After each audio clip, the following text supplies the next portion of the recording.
បង45មកវិញហើយអ្នកនិយាយតែស្អប់ពីខ្ញុំមុនគណេជីវ័នឲ្យតាំងពីតូចរហូតដល់ធំពួកកទីកទើមកមីមកមើលនៅក្នុងកំប៉ុងពួកជិះមកពីណាមកពីក៏ខ្ញុំជុំ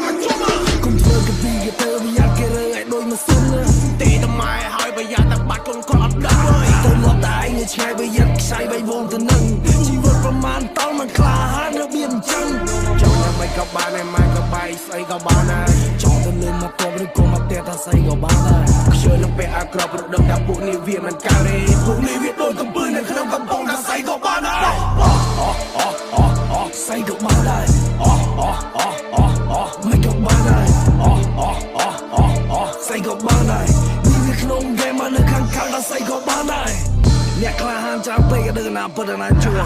ឯសុទ្ធតែពួកអត់បានការហឺហាកទីទៅឯជីវិតប្រមាណតោនលុយប្រមាណតោនវាមិនបានមកពិនចានគុំទៅនោះតែស្អី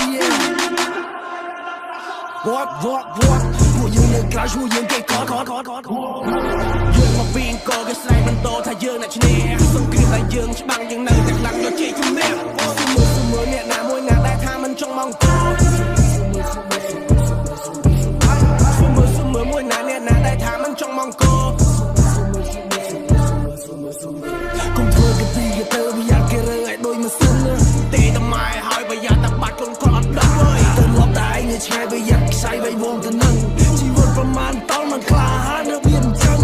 ចង់យ៉ាងម៉េចក៏បានឯម៉ែក៏បាយស្អីក៏បានដែរចង់ទៅលើមកតបឬក៏មកតែថាស្អីក៏បានដែរខ្ញុំនឹងពេលអាក្រប់រត់ដឹងថាពួកនេះវាមិនកើតទេពួកនេះវាដូចកំពើនៅក្នុងកំប៉ុងថាស្អីក៏បានដែរស្អីក៏បានដែរមិនក៏បានដែរស្អីក៏បានដែរនេះវាក្នុងហ្គេមនៅខាងក្រៅថាស្អីក៏បាន